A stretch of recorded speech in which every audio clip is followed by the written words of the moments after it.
Assalamualaikum warahmatullahi wabarakatuh. Alhamdulillah, alhamdulillahi rabbil alamin. Hamdan lillah, salatan wa salaman ala rasulillah, sayyidina wa maulana wa habibina wa syafi'ina Muhammad ibni Abdillah wa ala alihi wa ashabihi awliyaillah. Alhamdulillah, alhamdulillah, alhamdulillah. Allahumma inna nas'aluka lisana tiban bizikrik. Ya Allah, berilah kami lidah yang lembut, yang sentiasa berzikir mengingatimu. Wa qalban muf'aman bisyukrik, serta hati yang bermanfaat, yang sentiasa bersyukur kepadamu. Wa badanan hayyinan layyinan bita'atik, serta badan yang sihat, yang kuat untuk melakukan ibadah ketaatan kepadamu. Allahumma inna nas'aluka ilman nafi'an. Ya Allah, berilah kami ilmu yang bermanfaat. Wa yaqinan sadiqan, keyakinan yang mantap. Wa dinan qayyiman, cara hidup yang jitu. Wa afiatan min kulli baliyah, serta berilah kami perlindungan dari segala mara bahaya malapetaka. Wa hab lana haqiqatal imani bik, berilah kami hakikat iman yang sebenar. Hatta la nakhaf wa la narju ghairaka wa la na'budu syai'an siwak, sehingga kami tidak perlu takut atau mengharap atau meminta-minta selain daripadamu ya Allah. Wa la takinna ila anfusina tarfata ainin wa la aqalla min zalika ya ni'mal mujib. Ya Allah, janganlah biarkan nasib hidup kami, ketentuan hidup kami diuruskan, ditentukan oleh kami sendiri, walau sekadar kelipan mata ya Allah. Allahumma innaka ta'lam anna hazihil qulub qad ijtama'at ala mahabbatik. Ya Allah, sesungguhnya hati-hati kami pada saat ini, kami berkumpul di sini, di rumahmu ya Allah, demi menyatakan rasa cinta kami kepadamu ya Allah, rasa rindu kami kepadamu ya Allah, demi membuktikan rasa cinta kami kepada Rasulullah sallallahu alaihi wasallam, membuktikan rasa rindu kami kepada pertemuan dengan Nabi kami ya Allah. Waltaqat ala ta'atik, kami bertemu kerana mentaatimu ya Allah. Wa tawahadat ala da'watik, kami bersatu memikul beban dakwahmu.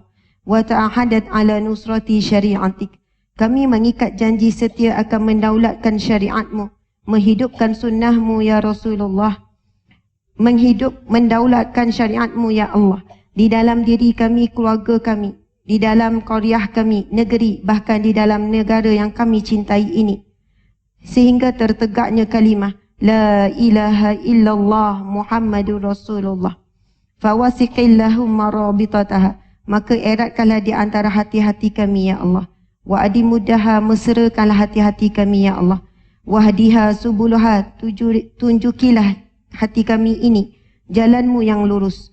Washrah suduraha bifaidil imani bik, ya Allah, limpahkanlah ke dalam hati kami ini dengan limpahan keimanan, keyakinan kepadamu ya Allah.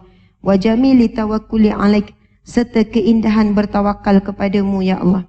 Hidupkanlah hati kami ini dengan mengenal Nabi kami, Nabi Muhammad sallallahu alaihi wasallam. Hidupkanlah hati kami ini dengan membaca Al-Quranmu ya Allah, memahami, mentadabbur Al-Quranmu, menghafaz dan beramal dengan Al-Quranmu. Dan Al-Quran menjadi akhlak kami, menjadi lidah kami, menjadi pandangan mata, menjadi telinga kami ya Allah, agar Al-Quran itu mampu kami baca siang dan malam, menjadi hujah buat kami ya Allah, peguam bela di akhirat kelak ya Allah. Sebagaimana hadis Nabi sallallahu alaihi wasallam, Iqra'ul Quran fa innahu ya'ti yaumal qiyamah syafi'an li ashabi. Sesungguhnya Al-Quran itu akan datang sebagai pemberi syafaat kepada sahabat, teman akrab Al-Quran ya Allah. Allahumma ja'alna minal muslimin, ya Allah, golongkanlah kami di kalangan orang-orang yang muslim yang menyedah diri. Minal mu'minin, orang yang beriman dan yakin kepadamu ya Allah. Minal mutawakkilin, iaitu di kalangan orang-orang yang sentiasa bertawakal kepadamu ya Allah. Allahumma ja'alna min ibadikas salihin, ya Allah, pilihlah kami di kalangan hamba-Mu yang saleh ya Allah. Allahumma ja'alna min ahli al-Quran, ya Allah, pilihlah kami di kalangan yang menjadi ahli Al-Quran. Allahumma ja'alna min ahli siyam, di kalangan orang yang berpuasa ya Allah. Ahli jud, iaitu di kalangan orang-orang yang kuat bersedekah ya Allah. Allahumma ja'alna min ahli qiyamul lail, di kalangan ahli qiyamul lail ya Allah. Allahumma ja'alna min akhlaqil karimah ya Allah. Berilah kami di kalangan orang yang memiliki akhlak yang mulia ya Allah. Allahumma ja'alna min ahlil jannah bighairi hisab, bighairi azab. Ya Allah, pilihlah kami di kalangan hamba-Mu ya Allah, penghuni syurga-Mu ya Allah. Buat ibu bapa kami, pasangan kami, anak-anak, zuriat keturunan kami, sahabat-sahabat kami, seluruh umat Islam buat kami ya Allah. Syurga-Mu tanpa dihisab, tanpa diazab. Wala taj'alna min ahlin nar ya Allah. Rabbana atina fid dunya hasanah wa fil akhirati hasanah wa qina azaban nar wa qina azabal qabri wa qina azabal mahsyar. Wa sallallahu ala sayyidina Muhammadin wa ala alihi wa sahbihi wa sallam. Walhamdulillahi rabbil alamin. Amin ya rabbal alamin. Subhanallah, Allahu akbar. Alhamdulillah, alhamdulillah. Alhamdulillahi rabbil alamin. Wassalatu wassalamu ala asyrafil anbiya'i wal mursalin wa ala alihi wa sahbihi ajma'in. Terlebih dahulu saya mengucapkan terima kasih kepada pihak Masjid Al-Mardiyah. Subhanallah, Allahu akbar. Indahnya nama masjid ini, iaitu Masjid Al-Mardiyah, Taman Melawati, Gombak, Selangor, Malaysia. Subhanallah. Namanya bersempena daripada sebuah firman Allah Subhanahu wa taala yang selalu kita dengar dan insya-Allah kita sama-sama hafal, sebab kita semua mempunyai impian, iaitu saat kita pulang kepada Allah, kita dipanggil dengan jiwa yang tenang. Allah Subhanahu wa taala berfirman yang berbunyi, A'udzubillahi minasyaitonirrajim. Bismillahirrahmanirrahim. Ya ayyatuhan nafsul mutmainnah, wahai jiwa-jiwa yang tenang, irji'i ila rabbiki radiyatan mardiyah. Subhanallah. Kembalilah kepada Tuhanmu dalam keadaan kamu redha saat kamu dipanggil pulang, dan juga dalam keadaan kamu juga diredai oleh Allah. Radiyatan mardiyah. Kemudian bagi orang yang diseru dengan panggilan ini, Allah akan memanggilnya dengan seruan seterusnya. Fadakhuli fi ibadi. Maka masuklah dalam kalangan hamba-Ku, iaitu hamba-hamba-Ku yang saleh. Wadakhuli jannati. Dan masuklah ke dalam syurga-Ku. Sadaqallahul azim. Allahu akbar. Para jemaah, para muslimin, muslimat sekalian, inilah seruan yang kita paling dambakan. Di dunia ini kita memang suka dipanggil dengan macam-macam panggilan. Wahai isteri yang cantik, kalau suami panggil. Pernah tak suami panggil macam tu? Tak pernah? Masya Allah. Balik ni mintalah dengan dia klaim. Wahai isteriku yang baik hati, yang lemah lembut. Wahai suamiku sekian-sekian. Kita suka dipanggil kepada contohnya panggilan apa? Mana AJK Masjid Al-Mardiyah? Diseru. AJK pun datang depan. Nak ambil gambar. Sukalah AJK tu ambil gambar. Kita suka dipanggil dengan panggilan-panggilan. Seumpama panggilan yang ada kedudukan dalam masyarakat. Contohnya Tan Sri ke, Puan Sri ke, Datuk ke, Datin ke. Ada orang dia kata, Ustazah, saya tak kejar panggilan-panggilan tu. Saya jawab, memang makcik tak ada harapan pun. Maksudnya, bagi orang yang tak ada harapan, kita ni orang biasa-biasa, orang kampung, memang tak heran, senang nak cakap tak heran. Dan mereka yang dapat gelaran-gelaran tersebut, bukan mudah untuk mereka dapat. Banyak pengorbanan, banyak perkara yang mereka lalui. Dan tak salah pun bila mereka diberi gelaran-gelaran seumpama itu. Bukan bila kita tengok ada yang diberi gelaran seumpama itu, kita kata dunia belaka tu. Kejar dunia tu. Kita kejar gelaran ahli syurga. Subhanallah.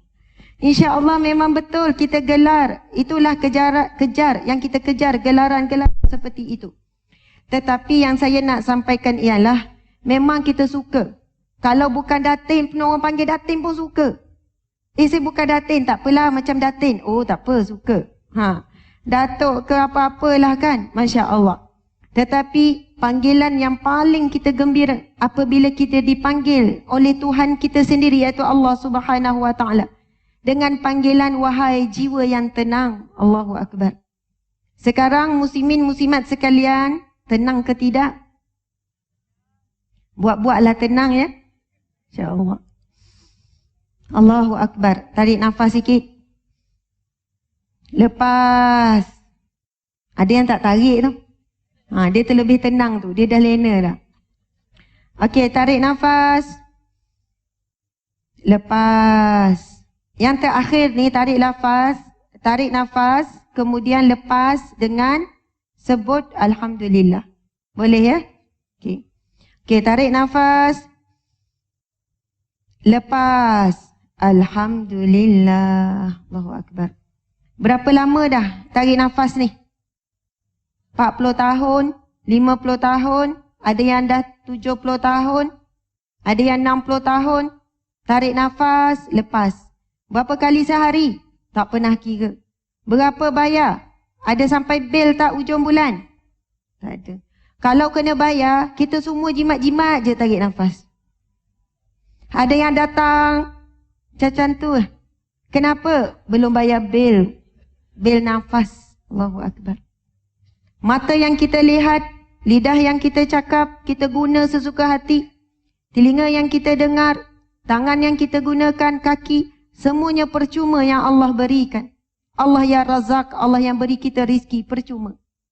Allah ya Ghani, ya Mughni, Allah yang maha kaya, Allah beri kekayaan secara percuma. Cuba perhatikan pada tubuh badan kita, muslimin muslimat sekalian. Ada tanda-tanda keajaiban, kebesaran, kehebatan Allah Subhanahu wa taala. Allahu Akbar. Sebab itu Allah sebut di dalam Al-Quran, di dalam surah Al-Alaq, di dalam surah At-Tin, ayat yang keempat. Bismillahirrahmanirrahim. Laqad khalaqnal insana fi ahsani taqwim. Sesungguhnya kami menciptakan manusia dengan sebaik-baik kejadian. Cuba lihat mata kita. Muslimat sekalian, berapa banyak air yang ada dalam mata kita? Kita tahu tak ada berapa banyak air? Yang tahu menangis je keluarkan air. Pernah terfikir tak? Yang kita menangis sedih sangat tu, kadang sejam menangis, kenapa tak kering-kering? Walaupun dia kata, Ustazah, saya sedih menderita sangat, saya menangis sampai kering air mata. Tak ada. Tak pernah kering sebenarnya. Pernah fikir tak air mata tu datang daripada mana? Ada simpanan ke? Ada tangki air mata? Dah berapa tahun kita menangis? Dah 50 tahun kita menangis, 60 tahun kita menangis. Tak pernah kering. Air yang bergenang dalam mata kita ini cukup saja Allah bagi. Kalau tak kering, tak terlalu basah. Kalau terlebih akan meneleh je. Allahu Akbar. Cuba lihat air liur kita. Cukup-cukup saja. Kalau terlebih meleleh, kena tadah. Cukup-cukup saja untuk kita bercakap. Cukup-cukup saja untuk kita makan dan buat aktiviti yang melibatkan mulut. Cuba tengok gigi kita. Tak adalah panjang selalu macam kuku. Allahu Akbar. Berhenti pada saiz yang Allah tentukan. Tengok kuku kita. Kalau diukurlah daripada lahir dulu sampai sekarang, agak-agak berapa kilometer dah. Saya dulu masa kecil saya duduk bayang ada panjang dalam ni. Nanti sampai masa dah keluar habis dia berhenti. Tapi tak berhenti. Rambut kita dulu masa kecil saya ingat ada banyak gumpalan rambut dalam ni. Dia keluar nanti dia berhenti. Tak pernah berhenti. Allahu Akbar. Hebatnya ciptaan Allah terhadap kita, sebab itu ketika Allah menciptakan manusia, para malaikat sedang memerhatikan Allah mencipta Nabi Adam alaihissalam. Para malaikat begitu tekun dan takjub. Kagum sangat dengan ciptaan manusia, iaitu Nabi Adam ini. Kerana tidak ada ciptaan yang lebih terbaik melainkan manusia yang Allah ciptakan. Dan Allah rakam di dalam Al-Quran. Sesungguhnya, laqad khalaqnal insan, kami menciptakan manusia dengan sebaik-baik kejadian. Itu adalah bukti yang kukuh bahawasanya makhluk yang paling Allah cinta, Allah sayang adalah manusia. Melebihi daripada sekalian makhluk yang lain. Bahkan makhluk-makhluk yang lain Allah tundukkan untuk manusia. Cuba perhatikan, manusia tidak ada bisa tapi mampu menundukkan binatang berbisa. boleh menjinakkan apa dia? Ular yang berbisa. Manusia hanya kecil sahaja, tetapi boleh menundukkan binatang yang besar, gajah, paus biru, apalagi binatang yang besar. Manusia tidak ada taring tapi mampu menjinakkan binatang bertaring, harimau. Manusia tidak boleh terbang, tidak ada sayap, tetapi kelajuan hasil daripada otak manusia boleh bina jet, boleh bina kapal terbang, boleh terbang membelah langit.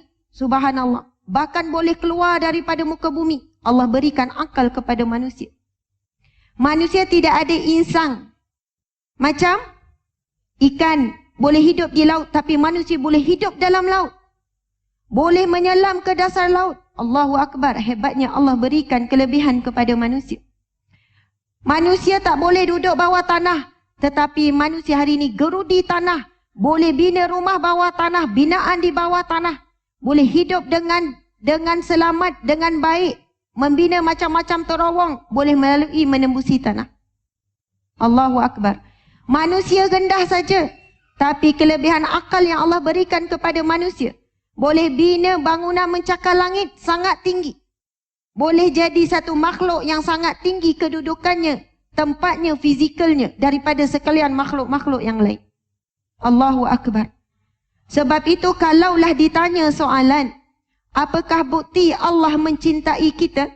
Iaitu Allah menciptakan kita. Itulah bukti yang pertama bahawasanya Allah sangat mencintai manusia. Allahu Akbar, Masya Allah. Kemudian, cuba kita perhatikan. Bukan itu saja. Dengan kalimah Bismillahirrahmanirrahim. Dengan nama Allah yang Maha Pemurah dan Maha Penyayang. Ibu-ibu sekalian, bila kita buat kerja, kita disarankan mulakan dengan Bismillah. Betul ke tidak? Mula apa-apa dengan Bismillah. Kenapa mula dengan Bismillah? Sebab apa nak mula dengan Bismillah? Sebab memuji Allah. Lagi? Dapat berkat. Lagi? Dapat perlindungan. Lagi? Hormat. Rahmat Allah subhanallah. Daripada baca Bismillah. Ayat pertama dalam surah Al-Fatihah. Kan? Kita baca Bismillahirrahmanirrahim. Kita pun nak makan, nak bawa kereta, nak berjalan, nak jemur kain, nak menyapu, semuanya. Ramai di kalangan kita yang jawab dengan Bismillahirrahmanirrahim dapat barakah pekerjaan kita. Betul? Dapat pahala pekerjaan kita itu. Dijadikan ibadah pekerjaan kita itu. Baca Bismillah dapat rahmat Allah, dapat perlindungan daripada Allah. Syaitan tak ganggu pekerjaan yang dimulakan dengan Bismillahirrahmanirrahim. Kalau kita borak dengan kawan mula dengan Bismillah pun tak jadi nak ngumpat. Jom kita borak je. Bismillahirrahmanirrahim. Nak borak pasal apa ya? Dah tak ada idea pula saya. Sebab orang tu datang nak cerita pasal orang. Tiba-tiba mula dengan Bismillahirrahmanirrahim. Allahu Akbar. Syaitan memang takut apabila kita mulakan sesuatu dengan nama Allah. Sebab Allah akan menghantar para malaikatnya untuk bersama dengan kita. Untuk merejam syaitan yang ada bersama dengan kita. Sebab kita mula dengan namanya, dua nama yang sangat agung, iaitu Ar-Rahman, Ar-Rahim. Kenapa dalam kalimah Bismillah, Basmalah, yang digandingkan adalah Ar-Rahman, Ar-Rahim. Bismillahirrahmanirrahim. Subhanallah. Yang dijawab tadi semuanya betul. Tetapi petang yang barakah ini, selepas ini kita perlu faham lebih dalam kalimah Bismillahirrahmanirrahim. Bila kita sebut kalimah tersebut, kita kena rasa sebagai syukurnya seorang hamba. Dengan nama Allah, dengan sifat Allah yang Maha Pemurah dan yang Maha Penyayang, subhanallah aku dapat makan. Bukannya sekadar kita mengharapkan barakah daripada kita makan, tetapi kita makan dengan rasa syukur. Kerana sifat Allah yang pemurah dan Allah yang penyayang, dia bukan sekadar beri kita makan, tapi beri makanan yang sedap, makanan yang sehat, makanan yang berkhasiat. Dan makanan itu apabila masuk saja dalam mulut kita, Allah yang uruskan selepas itu prosesnya. Bayangkan kalau masuk nasi keluar nasi. Masuk makan pisang keluar pisang. Kita pun takut nak pergi tandas. Tapi Allah proses itu, bila masuk saja dalam perut kita, pergi kepada nutrisi, pergi kepada darah, pergi situ, pergi sini untuk melengkap mencukupkan kita. Maksudnya, maintenance yang berlaku pada badan kita adalah sepanjang hayat. Kalau kereta ada waktu tertentu kan, kena tukar minyak hitam. Kita ada minyak hitam tak nak kena tukar. Kita dah guna darah yang sama 50 tahun, 60 tahun. Kita dah guna paru-paru yang sama. Kita dah guna jantung yang sama. Mata yang sama, telinga yang sama, lidah yang sama. Saya nak tanya, maintenance badan kita siapa yang jaga? Allah ya Hafiz ya Muhaimin. Sebab itu Allah ciptakan kita bukan saja dengan namanya, Ya Rahman, Ya Maha Pemurah. Allah beri dengan percuma semuanya. Allah tak pernah cas apa-apa mata yang kita guna. Tetapi Allah ciptakan kita dengan penyayangnya, cintanya Allah, kasihnya Allah kepada kita. Kalau kita beli kereta, paling lama waranti ada 5 tahun. Saya tak tahu kok ada 10 tahun. Waranti. Badan kita ini ada berapa lama tempoh waranti? Infinity waranti. Tidak ada waranti pun, tidak ada jaminan. Yang menjamin kita adalah Allah Subhanahu wa taala. Bahkan di dalam Al-Quran Allah ada berfirman, setiap manusia itu diutus bersamanya malaikat untuk menjaganya. Allahu Akbar. Bayangkan kalau kita beli kereta, tokek kereta kata, ada 5 tahun waranti. Dan kita akan hantar orang yang jaga sekali kereta tu. Jadi makcik tak payah fikir minyak hitam ke, nak cek itu ke, nak cek ni. Memang ada 5 tahun orang ni akan jaga kereta. Kalau adalah beri sewih macam ni memang terbaik, memang bankrupt lah tokek kereta. Bayangkan Allah mengutuskan bersama kita juga ada malaikat yang menjaga kita. Yang membisik-bisik perkara yang baik kepada roh kita. Rakit atid yang ada kiri dan kanan kita. Tetapi seringkali kita menafikan bisikan para malaikat. Kita mengutamakan bisikan daripada hawa nafsu. Dan juga bisikan daripada syaitan. Allahu Akbar, Masya Allah. Saya nak tanya. Kalau solat, kita mana lebih suka? Baca surah Yasin ke? Baca surah Al-Ikhlas? Al-Ikhlas lah kan? Kalah dengan nafsu. Ustazah panjang sangat Yasin tu. Roh kita suka baca panjang-panjang. Nafsu kita suka pendek-pendek. Masya Allah. Kalau datanglah tabung, mana lebih suka? Masuk 100 ke? Masuk RM10? RM10 lah Ustazah. 100 tu menggigil Ustazah. Nafsu kita memang suka sedekah yang sikit-sikit. Kalah lagi. Masya Allah. Ada 2 hidangan depan kita. Satu, ikan 3 rasa. Satu pula ikan kering. Mana kita nak? Ikan 3 rasa lah. Masya Allah. Apa salahnya Ustazah? Ya memang tak salah. Tapi ada cara bagi hadiah pada orang ke, jiran ke, kita makan ikan kering je. Sebab apa? Melihatkan ganjaran yang begitu besar bagi makan kepada jiran. Contoh saja. Tetapi yang saya nak kita faham ialah dalam hidup kita sebenarnya kita lebih banyak mengikut hawa nafsu berbanding mengikut bisikan daripada rohani kita. Biasanya begitu. Bisikan roh kita sangat lemah. Bisikan daripada malaikat sangat lemah. Kerana hawa nafsu itu sangat besar menguasai kita. Masya Allah. Allahu Akbar. Jadi selepas ini insya-Allah, bila kita baca Bismillahirrahmanirrahim, kena rasa syukurnya seorang hamba. Bila bawa kereta, memang Bismillahirrahmanirrahim, rasa selamat bawa kereta dah baca Bismillah ni. Tetapi tingkatan yang lebih tinggi daripada itu adalah bawa kereta dengan rasa syukur. Bismillahirrahmanirrahim. Dengan namamu ya Allah, kerana engkau maha pemurah, engkau berikan aku kereta. Kerana engkau maha penyayang, engkau berikan aku kereta yang baik ya Allah. Aku dah bawa kereta ni 50 tahun tak pernah aksiden. Aksiden pun masih selamat, hidup lagi sampai hari ni. Buktinya kita ada di sini sekarang. Subhanallah. Semua itu dengan sifat pemurah dan juga penyayangnya Allah. Bila nak masak, Bismillahirrahmanirrahim. Ya Allah, sebab kamu maha pemurah, sebab engkau yang maha penyayang, aku boleh masak hari ni. Ya Allah, Bismillahirrahmanirrahim. Kerana-Mu yang maha pemurah, maha penyayang, boleh potong sayur lepas ni nak makan sayur. Allahu Akbar. Sebab apa? Allah berjanji, Allah sebut di dalam Al-Quran, la in syakartum la azidannakum. Sekiranya kamu bersyukur, pasti aku akan tambah nikmatku ke atasmu. Bayangkan bila kita sebut bismillahirrahmanirrahim selepas ini, kita biarlah sebut dengan rasa syukur seorang hamba. Kita faham apa yang Allah berikan kepada kita semuanya ini dengan sifat pemurah dan penyayangnya Allah Subhanahu wa taala. Allahu Akbar. Insya-Allah kita tergolong di kalangan orang-orang yang bersyukur sebab Allah sebut di dalam Al-Quran, amatlah sedikit di kalangan hamba-hambaku yang bersyukur. Golongan asyakirin, hamba-hamba Allah yang bersyukur, Allah sebut sangat sikit. Dan kita tidak tahu ada tak di kalangan kita ini adalah di kalangan hamba Allah yang bersyukur. Ustazah, saya bersyukur Ustazah. Memang selalu Alhamdulillah, Alhamdulillah, Alhamdulillah.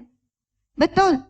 Tetapi apabila kita diuji, kita ditimpa musibah, nikmat Allah tarik, ketika itulah sebenarnya saatnya syukur kita benar-benar akan teruji. Bukan ketika diberi nikmat. Ketika diberi nikmat memang mudah nak ucap Alhamdulillah. Tapi saat nikmat ditarik, kita kekal nak bersyukur, memuji Allah bukan mudah. Tetapi kesyukuran kita akan teruji apabila kita diberi ujian oleh Allah Subhanahu wa taala. Subhanallah, Alhamdulillah. Jadi nak masuk tajuk ceramah kita pada hari ini. Subhanallah. Tadi tu mukadimah tapi dah masuk isilah juga ibu-ibu sekalian ya, insya-Allah. Tajuk yang sangat istimewa iaitu titian akhir zaman. Saya rujuk kepada sebuah buku yang disusun oleh beberapa orang pensyarah, doktor-doktor, profesor dan kata pengantar oleh Sahibus Samahah Datuk Seri Dr. Haji Zulkifli Muhammad Al-Bakri. Subhanallah. Mufti Wilayah Persekutuan. Saya pernah dijemput tajuk yang sama di Universiti UIA Gombak. Sebab itu saya dapat buku ni daripada para pensyarah di UIA Gombak. Bila saya dapat hari tu, kemudian diminta kupas tajuk dalam kitab ini, dalam buku ni. Dia ada jual berapa ratus, saya ambil semua sampai habis stok lah. Sebab apa? Bila saya dijemput, saya guna juga buku yang sama. Kalau kita dapat buku ni, subhanallah memang seronok. Tapi sekarang masih dalam cetakan lagi. Sebab saya dah ambil semua hari tu.